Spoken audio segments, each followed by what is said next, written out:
Welcome to those of you who are just joining us. We'll get started in just 1 minute.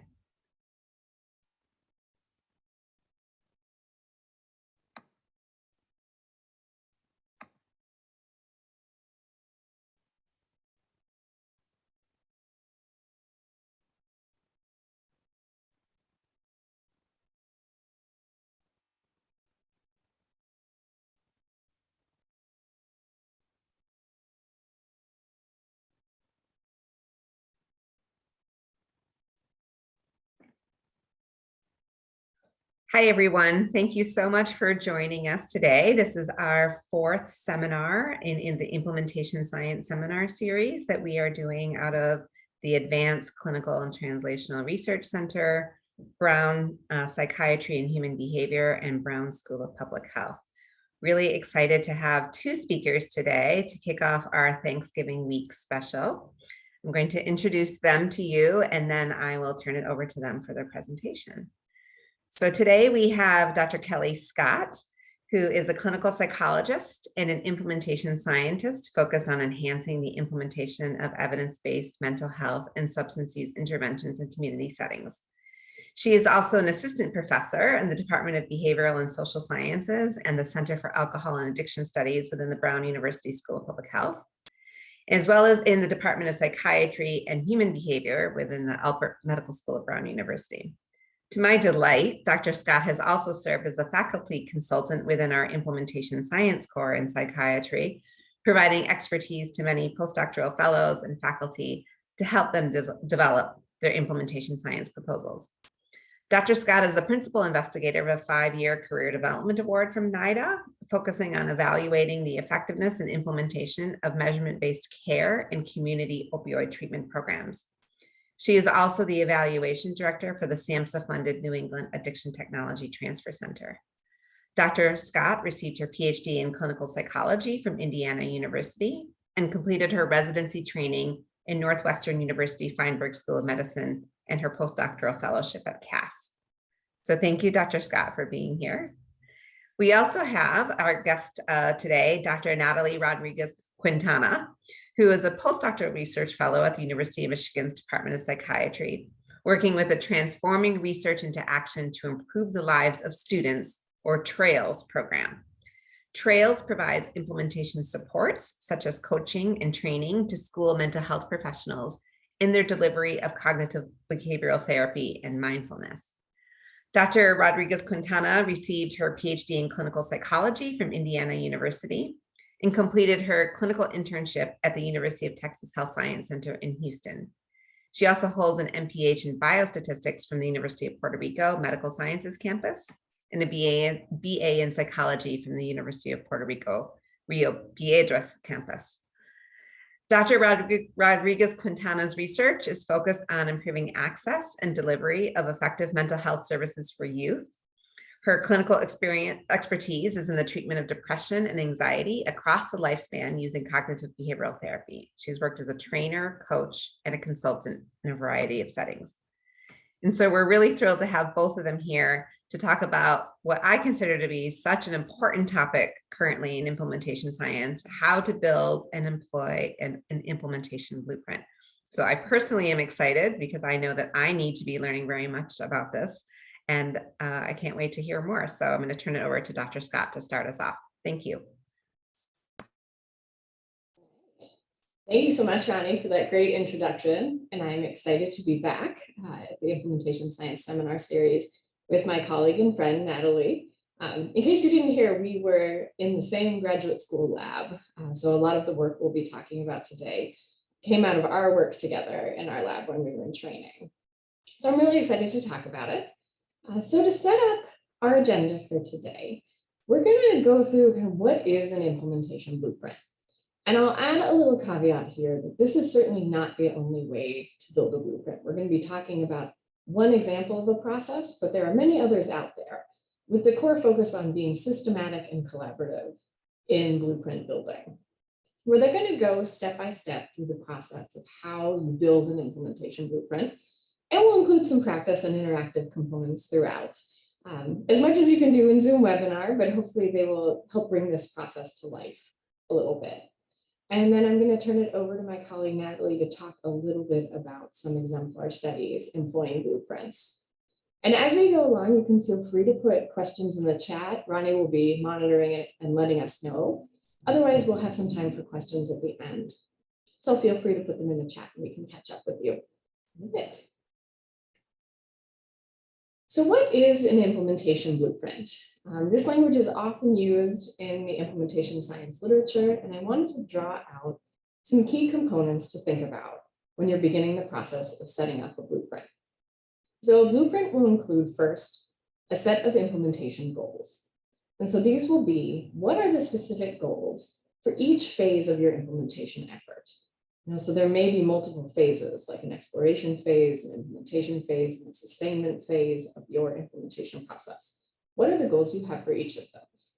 It will, of course, include a set of implementation strategies, often matched to specific determinants of practice, often referred to as implementation barriers or implementation facilitators. But that list should be included for what you're actually going to do to facilitate scale up of something new. You'll also want to include the scope of your plan change. And a lot of this is the question of what is it you're actually trying to implement? Who are the people who will need to use this new practice? When is it going to happen? Where will it happen? And how is behavior change actually going to occur? I noted this briefly, but there also needs to be a timeline for implementation. So are you going to have a phased approach? Here I list Greg Ahrens and colleagues' EPIS model, but there are many other kind of models of phases for implementation. And then item 5 is having milestones. So what's your timeline? How long is your preparation phase going to be? What planned milestones will you evaluate to determine that it's time to move on to the next phase? And then, of course, all great implementation science projects have some progress and performance measures. So both process measures to see how things are going in your implementation process, and outcome measures to evaluate the impact of your implementation effort. So all of these things go into a blueprint. And then there's also a series of steps that you have to engage in. And Natalie and I will go through these step by step to give you an overview for how you might do this if you're considering writing a grant or engaging in a project that involves building an implementation blueprint. So you see in purple, I have highlighted forming an academic community partnership. This is especially important for this type of work, and I'll go into a little more detail in a moment.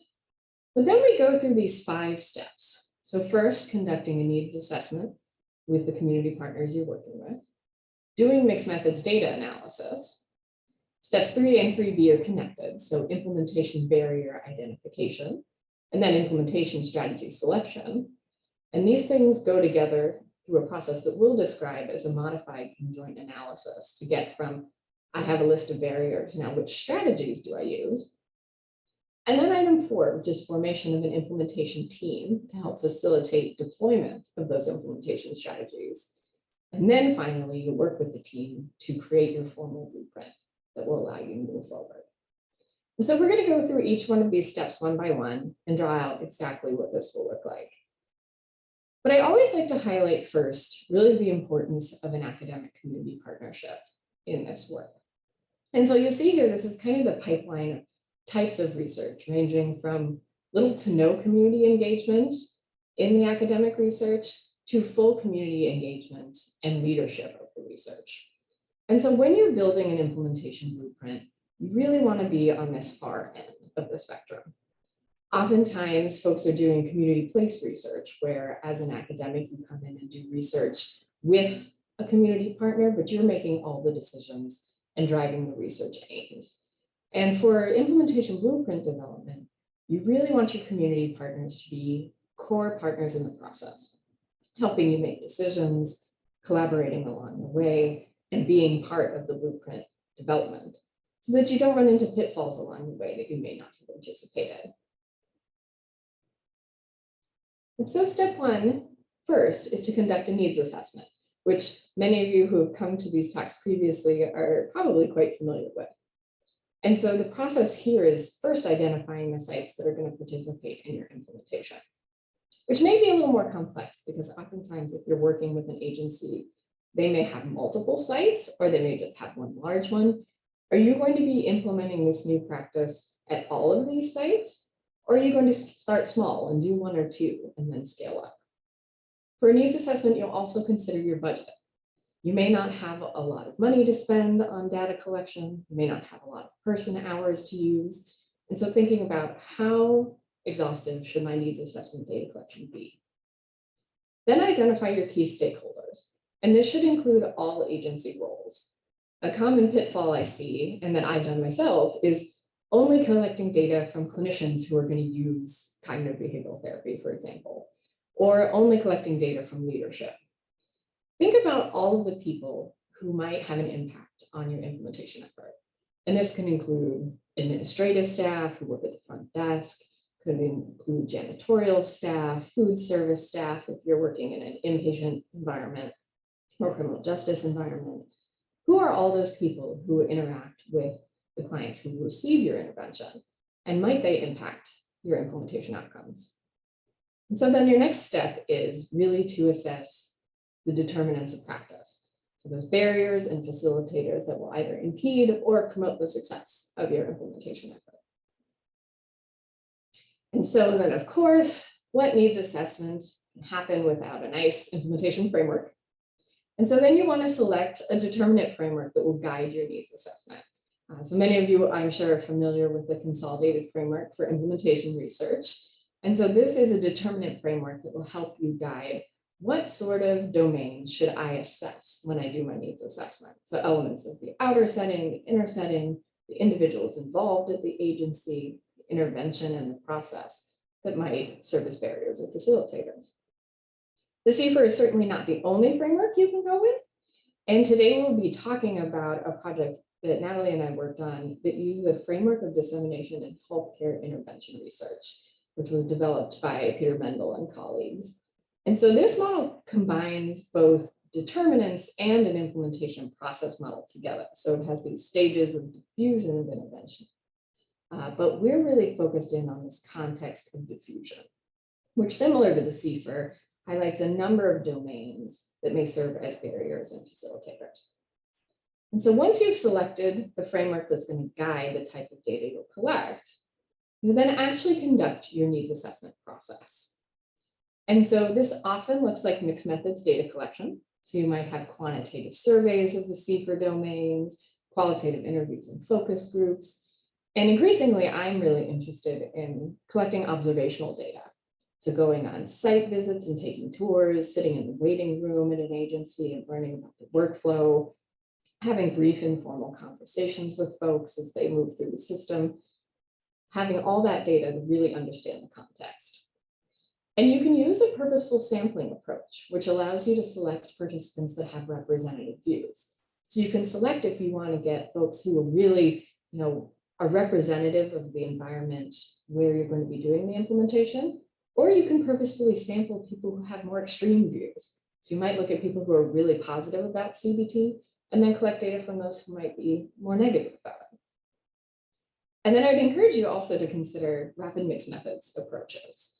So some of you may have seen me talk about rapid assessment procedure from clinical ethnography a while ago, but oftentimes these needs assessments can be quite burdensome and time consuming.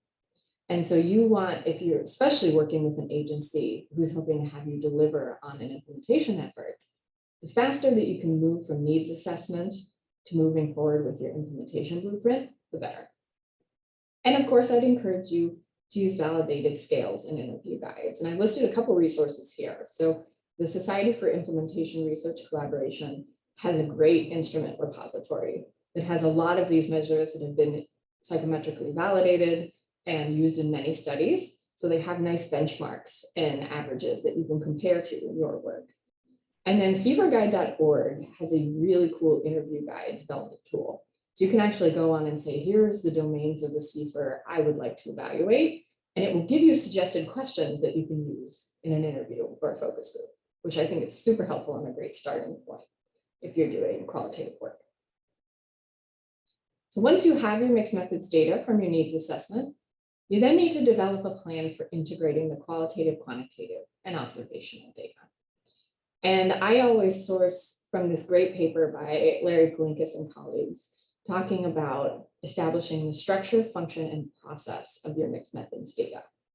So for example, for structure, will you be doing sequential or simultaneous quantitative and qualitative data collection?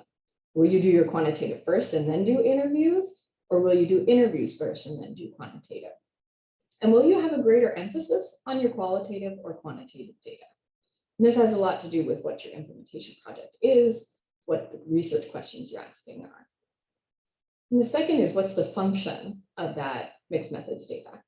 Are you hoping to have convergence to answer the same question using quantitative and qualitative? Are you hoping to expand? So oftentimes I might give a questionnaire about clinician attitudes towards a new practice, and then use qualitative interviews to get more information about those attitudes. So that's expansion. And then what's the process for how you're going to put the data together? And so are you merging the data into kind of one large data set to answer those same questions? Are you triangulating those data in some way? So figuring out that process for making truly mixed methods and not just separate quantitative and qualitative. And as I mentioned, with the nice validated measures, you can compare average scores on quantitative measures to literature to help you see, on average, are the people I'm working with, scoring about the same as others in similar contexts, or maybe a little bit higher or lower, which might identify specific barriers and facilitators. And then you can use this data to generate a list of barriers for yourself that will allow you to know what are the key things I should be tackling in my implementation blueprint. So then the question that I get all the time is, okay, so I have this big list of overwhelming barriers. There's lots of things that I could tackle. And how do I decide what to do first? And so, as I mentioned, there's a number of ways that you can do this. But in the work that we've done in the past, we've used a modified conjoint analysis approach. And so this is a method from marketing research, actually, that allows kind of your end user, the person you're marketing the product to rate and sort a particular product based and assign values to their attributes. So for example, you might take a look at a picture of a car and rate the color, rate the design. And so you can rate on factors also such as desirability or cost. And this allows you to identify specific trends, both in the preferences of your end user and kind of key must-have features. So obviously this is a little bit different than prioritizing barriers, but it gave us a method for how to work collaboratively with our community partners to prioritize the list of barriers that came out of our needs assessment. So what we actually did is we sat down in a conference room, and Natalie will speak a little bit more about this later, but we sat down in a conference room and we put sticky notes on a table.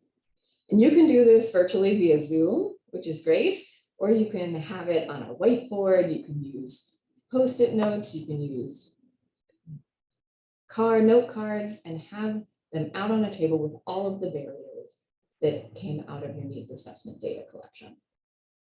And then you want to decide on what attributes you're going to rate these barriers. And so for us, the things that were really important were feasibility of changing the barrier and the importance for the implementation effort. This thing about how important is it these things change. And this is a collaborative decision. So I would come in as the implementation and content expert in the intervention, and our community partners would come in as the expert on their institution or agency, the climate, the culture, the staff that they have, and the resources to decide how feasible and how important. So for example, teamwork is a barrier. We identified it was really going to be infeasible to address, but it seemed really important because one of the things that we wanted to do in the projects we worked on is change clinical teams. And it was going to be really hard if folks weren't working together as teams. So it was important to address. And we did the same thing for climate. So similarly, climate can be a really hard thing to change, but it's really important in terms of having a positive climate that's open and receptive to trying new things. Similarly, for staff supervision, the stakeholders that we worked with said, you know what, this is pretty feasible because we already do supervision and we can do more of it. And it's really important because if we're training folks to use cognitive behavioral therapy, they'll need ongoing supervision and support over time. And so we repeated this process for all of the barriers. And of course, this is not an exhaustive list, but just some examples. And so now we have ratings of every single barrier on both feasibility and importance. And what we did next was then we categorized these into 3 categories. So our high feasibility, high importance ones that seemed like no-brainers to address, some in the middle that were high feasibility or high importance, and then our low feasibility and low importance barriers.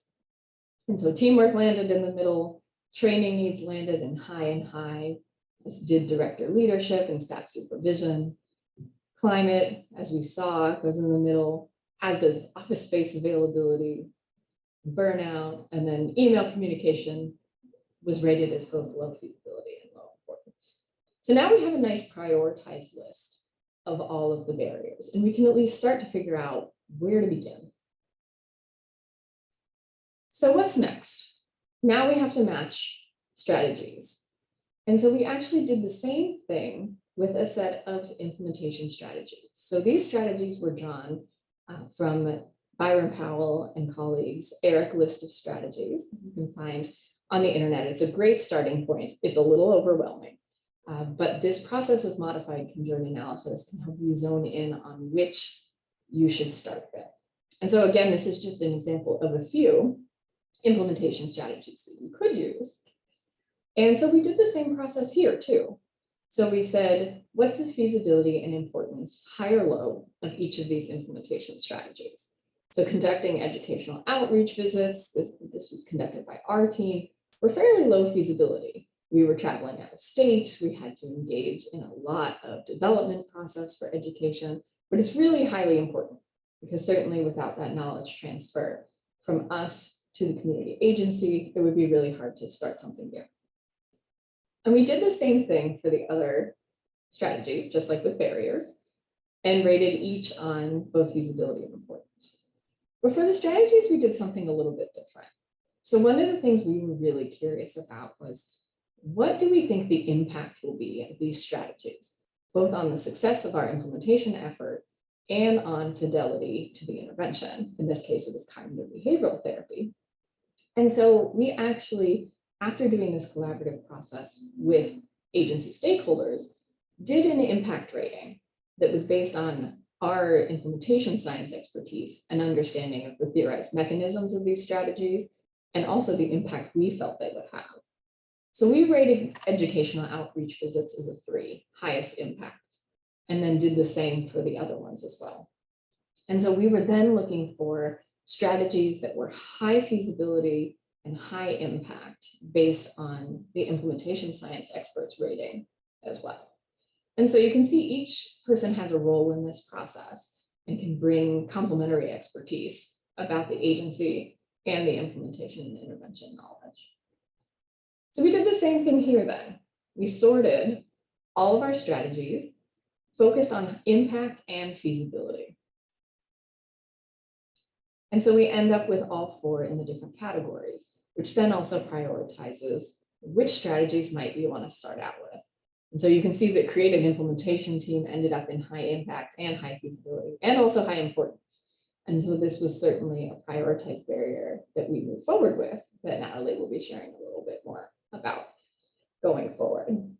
And you can see that alternate incentives ended up in low impact and low feasibility, but it was actually kind of a moderate impact one.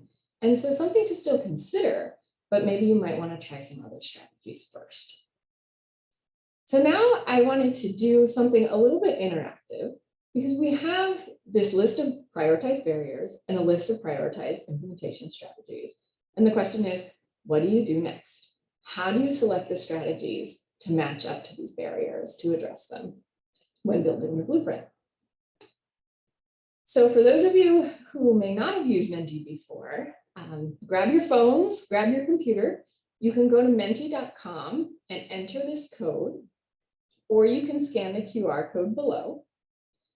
And what it's going to ask is a particular question. So I'm going to switch my screen over really quickly so we can take a look at this. And don't worry, there will be an option to show you how to get in if you haven't gone in yet.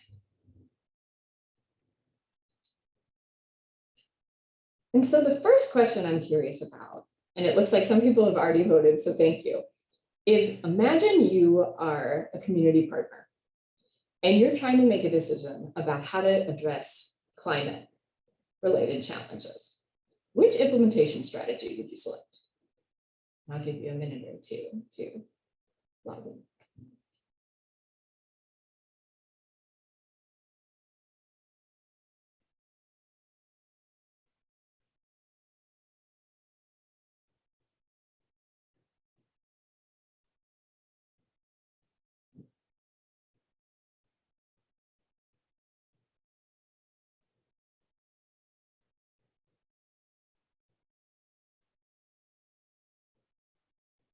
So as the responses are coming in, you can see there's quite a bit of distribution of answers.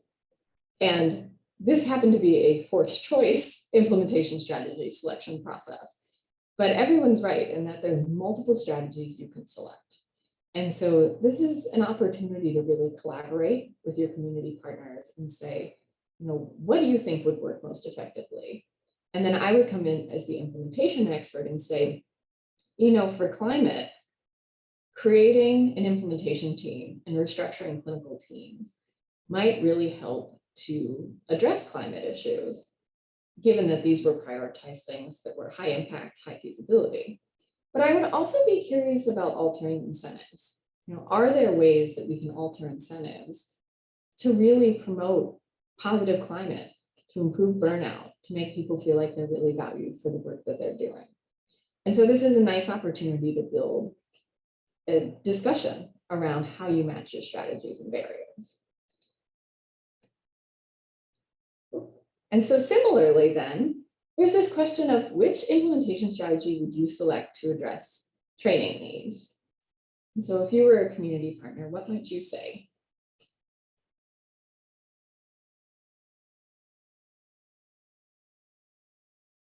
Well, this one's getting more obvious response.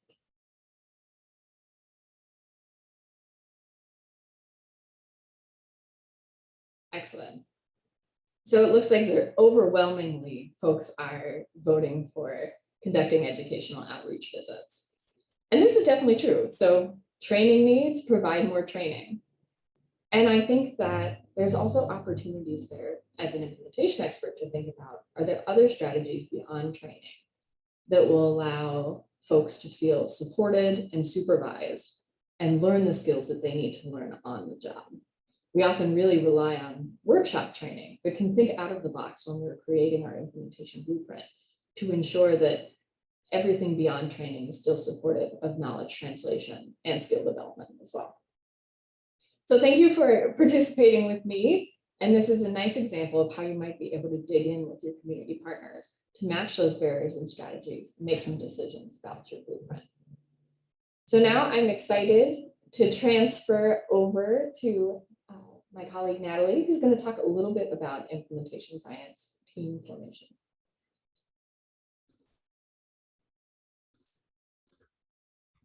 All right, hi everyone. Glad to be here today, and thank you, Kelly, for providing a lot of the really helpful background that will guide us through one of the examples in a project that we worked at together.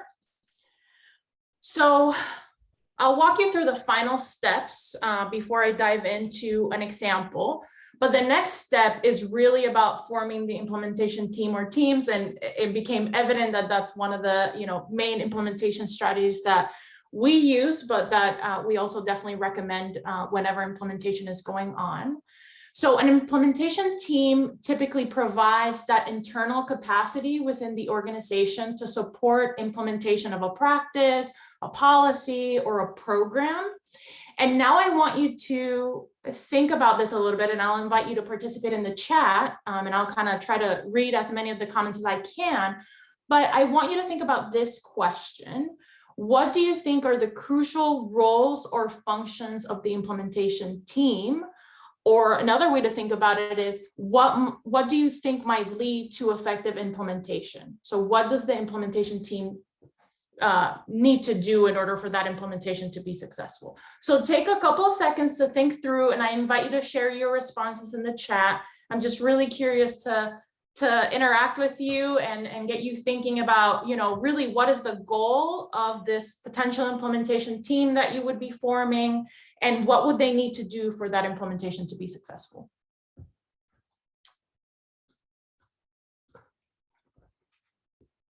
All right, so I already see training, support, accountability, problem solving, understanding team concerns, workload, skills, interests. That was huge, definitely at our implementation program.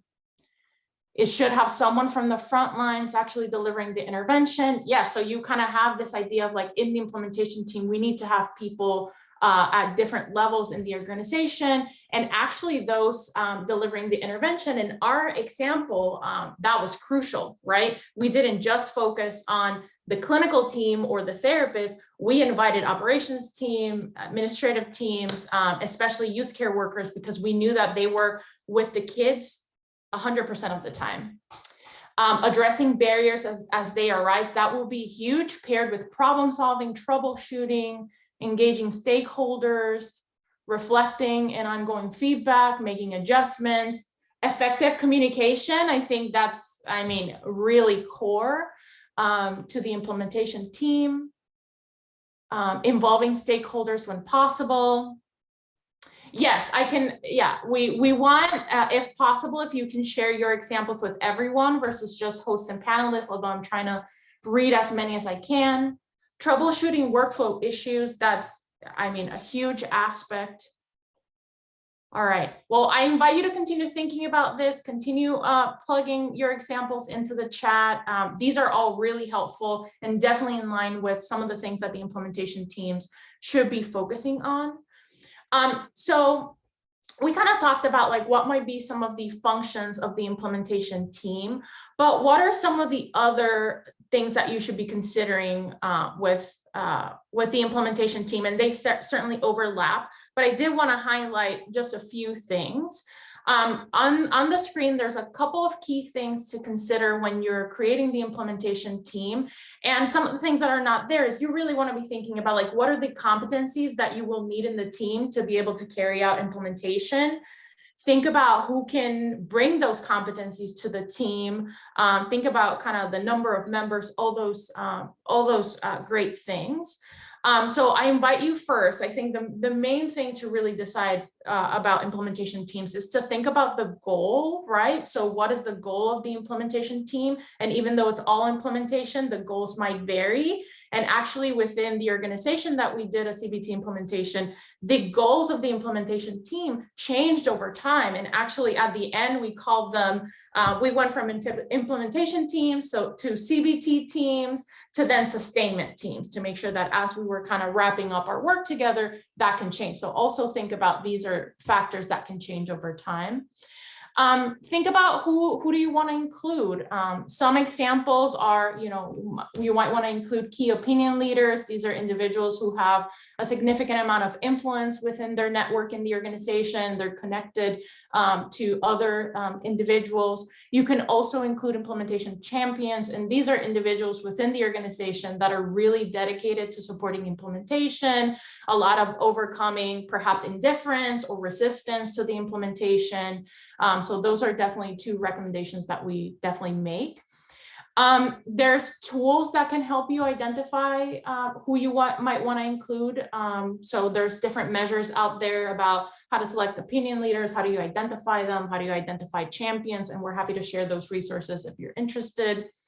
I think this came up in the chat. You really want to consider including stakeholders from a variety of different levels within the organization. So like I mentioned, not just the clinical team, but do you want to include operations team, people from administration? If you have a design team like we do at Trails, we definitely want to include them. So kind of thinking about like what are the different levels of the organization and what are those stakeholders that are really going to help with the implementation throughout the organization, not just one specific team.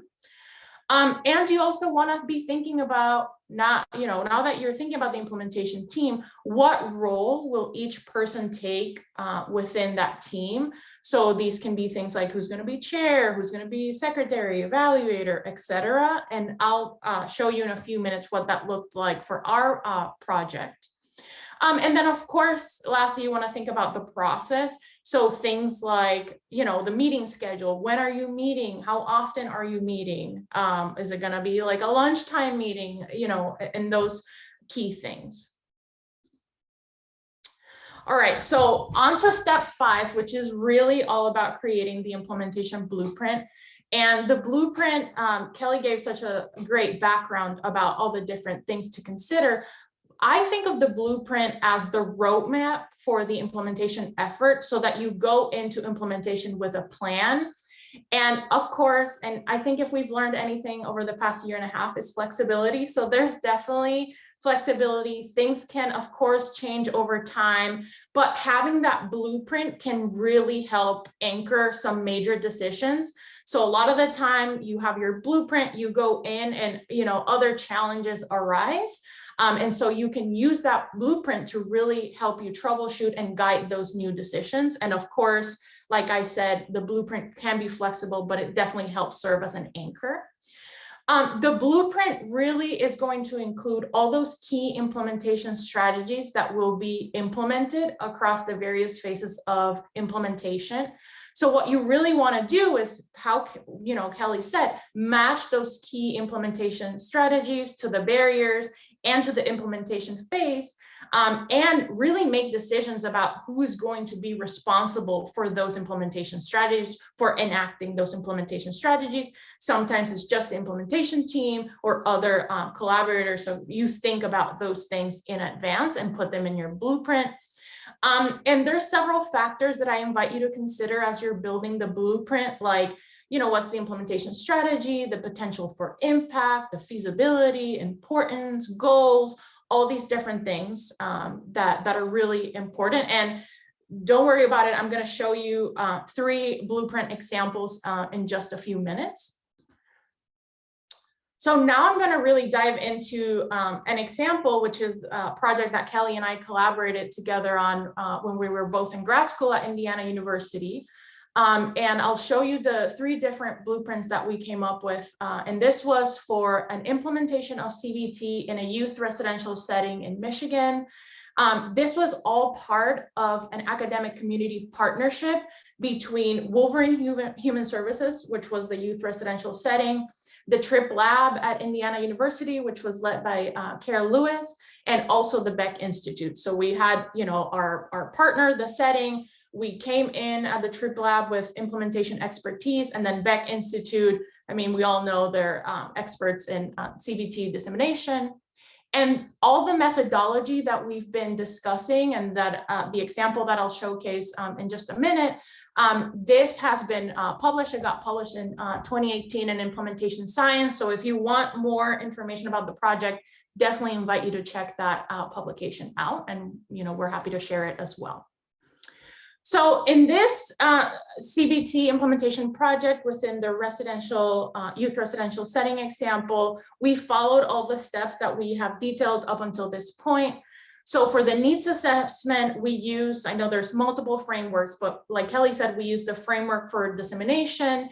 That really helped us guide the process. And we did so because if you are familiar with the framework, the first 3 domains capture the willingness and ability of key stakeholders to both implement and sustain new interventions, whereas the last 3 domains reflect sources of information and influence. And that was really key for our implementation. And it was just really helpful to have that framework really guide the work that we were doing.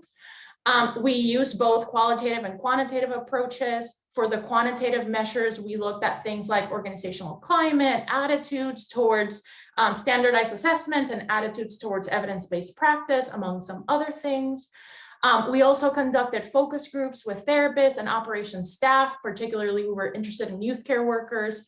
So we had definitely different staff levels of the organization represented in those focus groups. The administrators of Wolverine Human Services helped select the staff, and they used purposeful sampling, which Kelli discussed before.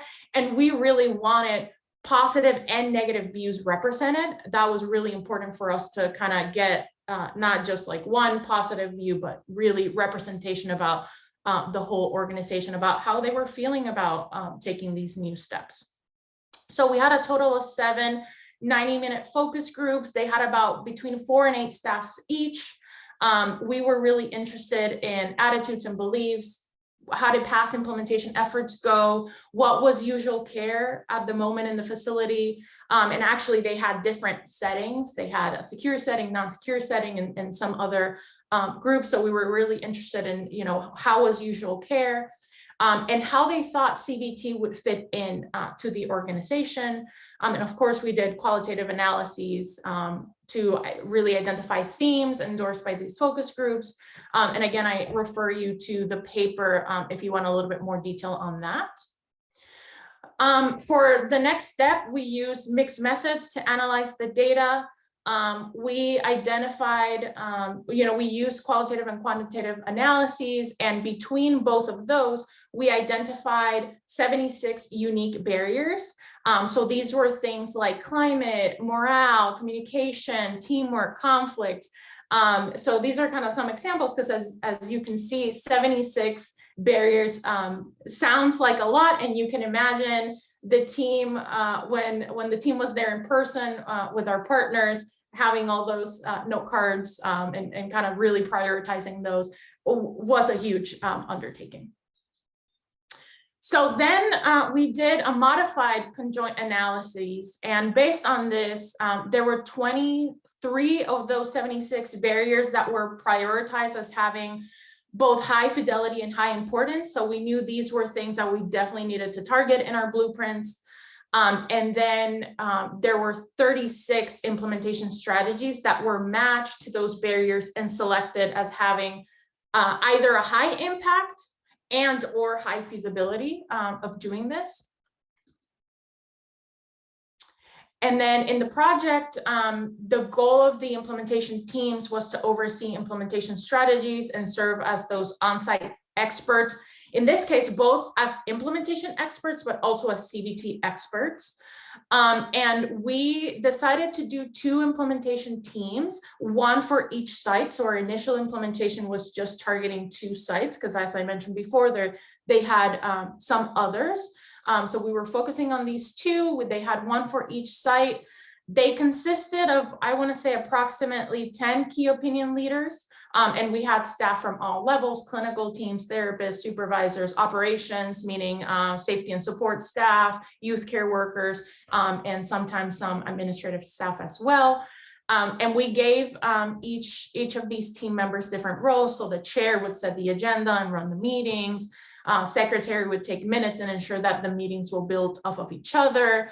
We had incentives officer, which would ensure that the team was incentivized appropriately for doing this volunteer role that was very demanding. So there were like lunches that would get catered to them during the meetings. At some point, they also got additional PTO every 3 months because they were doing a lot of work, and we wanted to make sure that that was incentivized in some way. All right, so we developed 3 blueprints, and it was one for each implementation phase.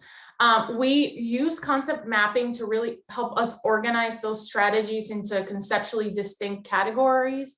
If there's a citation there for Walt's paper, that approach suggests a total of 9 categories to kind of summarize implementation strategies. And these are things like adapt and tailor the context, support clinicians, utilize financial strategies, right? Like those are kind of broader categories in which lots of different implementation strategies fell through. And we just found it, because we had so many barriers and strategies, we just found it helpful to kind of guide our blueprints through using that methodology. You can, of course, decide to select a different one.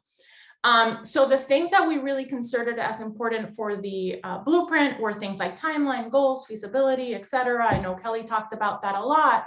And when we created the 3 blueprints, this is sort of what came off. So for the pre-implementation blueprint, we prioritized 14 implementation strategies, and that covered 6 of the 9 categories from the concept mapping. The implementation phase had 19, covering 8 of the 9 categories from the concept mapping in Walt's paper, and then 12 implementation strategies in the sustainment phase, covering 6 of the 9 categories. Okay, so I'm going to show you the blueprints now so that you get an idea of how might this look like when you develop your blueprint. I will warn you though that there is going to be a lot of text in the screen. I will walk you through each piece, but in the end, it is a lot, so just bear with me.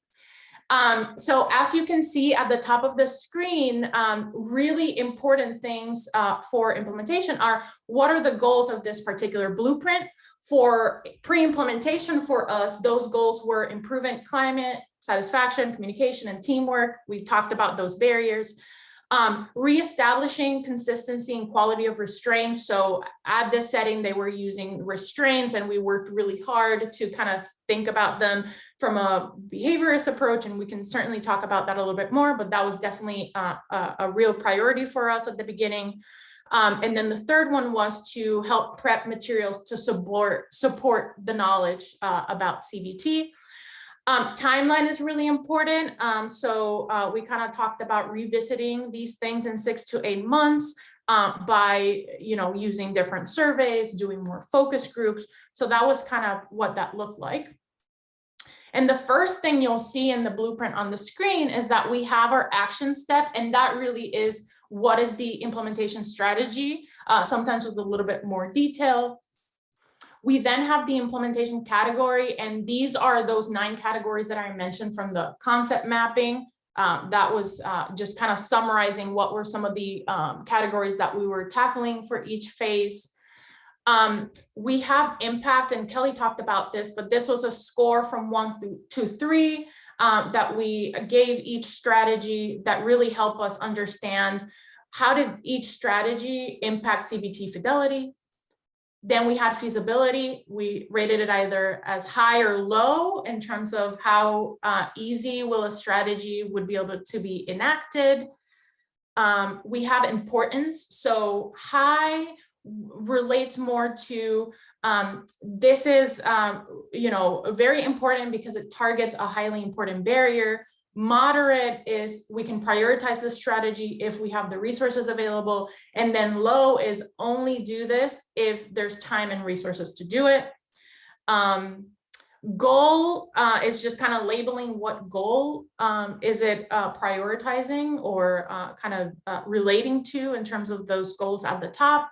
And then 7, which I think is very important, is responsibility, like who is responsible for this. So in our case, is it the implementation team or is it the Beck team, which also a lot of the time includes sort of Beck and IU team working together. And I should mention that these blueprints, again, we can't underscore how important it is to work to build these blueprints with your partner. So this was not IU team came and decided that this was the blueprint. We worked together with Wolverine, with Beck, and the Trip Lab at IU to really build these blueprints. So this is kind of what the pre-implementation blueprint looks like. I will show you the implementation and sustainment ones, but won't go into a lot of detail. But here, like I mentioned, a lot of text in the implementation blueprint. You can see an example of what this might look like right at the top, and that might look very small for you. So I'll just kind of walk you through it. The strategy that I want to highlight is that the Beck team and the IU team was going to provide training and supervision to Wolverine Human Services. The category that belongs to is training and educating stakeholders and also providing interactive assistance. We have high impact and feasibility for that strategy. The Beck team and the AU team were responsible, and then that one really targeted all the goals. So that's kind of how that looked like for us. This is the sustainment one, which had less strategies, and maybe you can see it a little bit better, but that's just sort of what it looks like.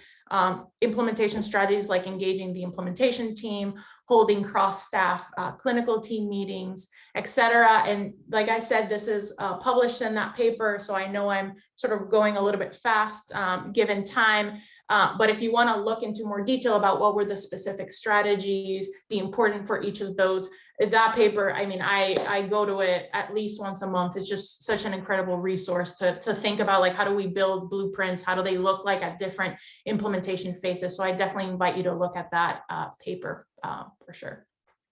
Okay, so this the blueprints resulted in this 5-year timeline for the project.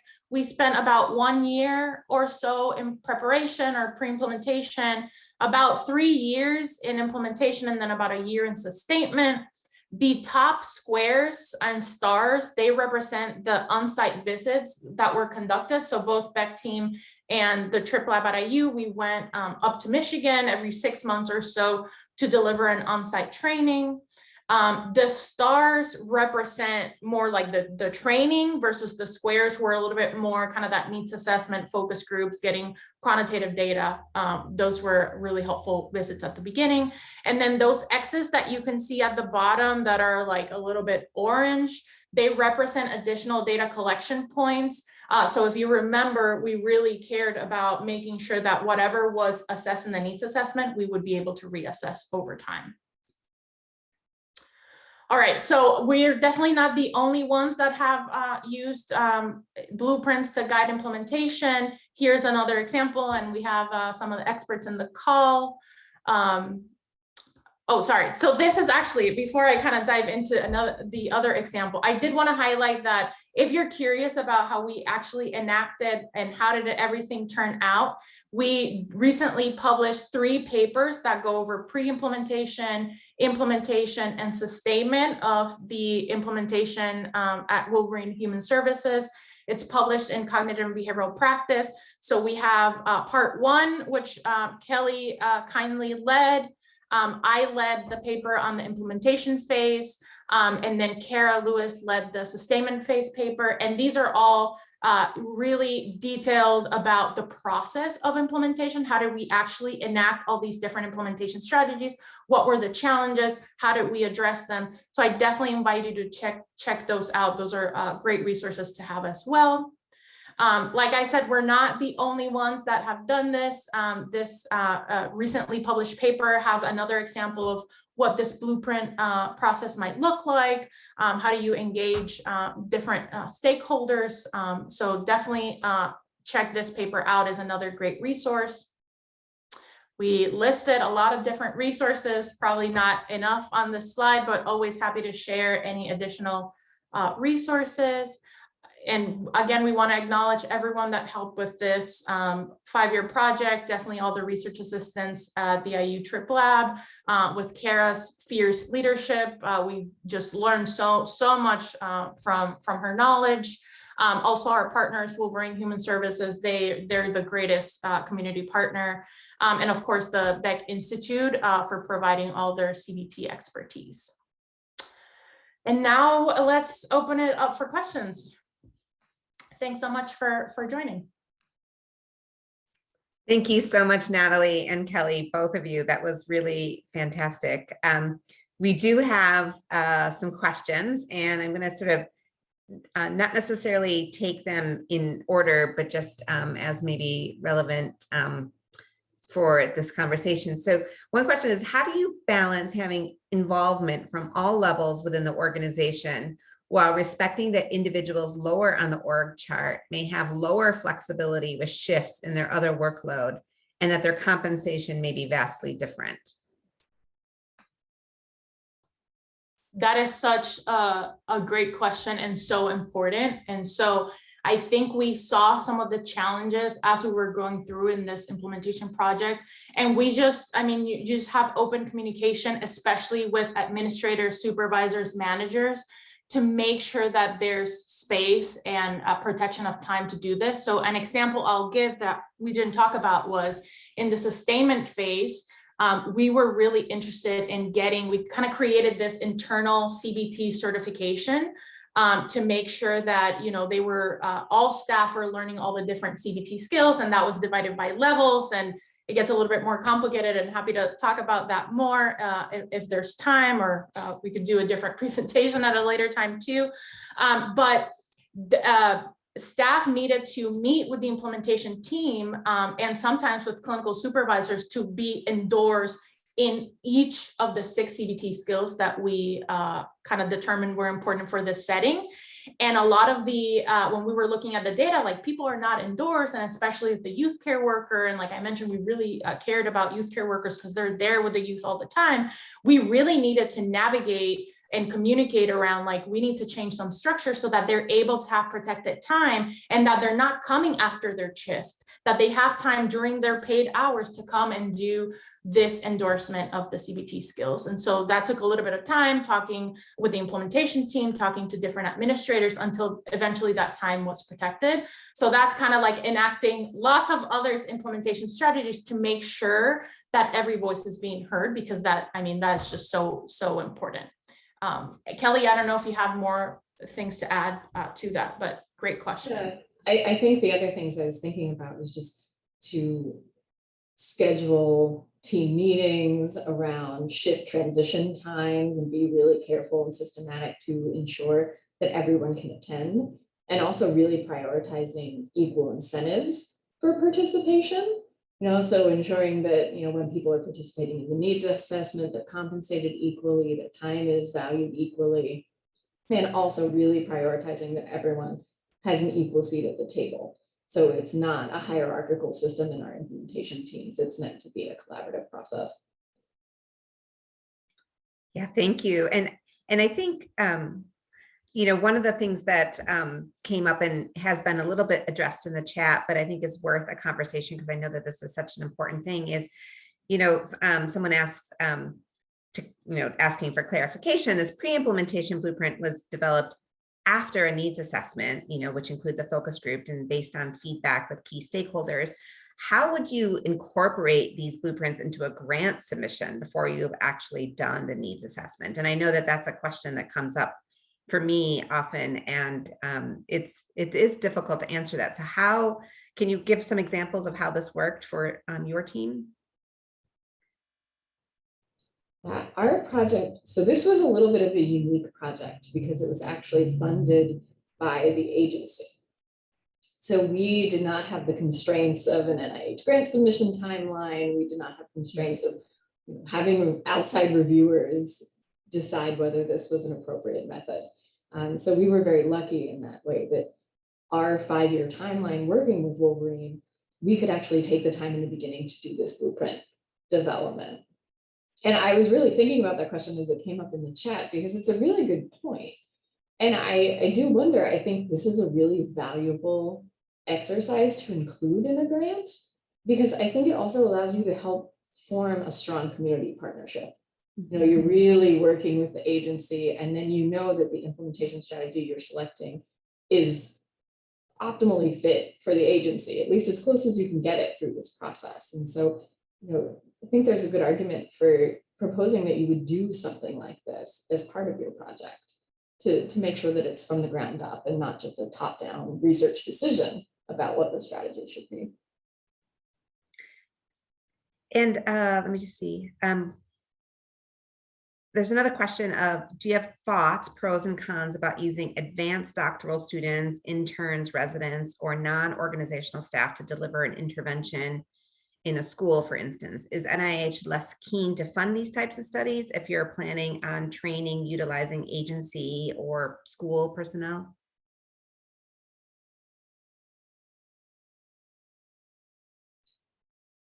I think that might be a good one for you, Natalie, given your school expertise. Yeah, sorry, I couldn't find the unmute button. Yeah, that's a great point. And I think one piece is like, what do your community partners think about that approach?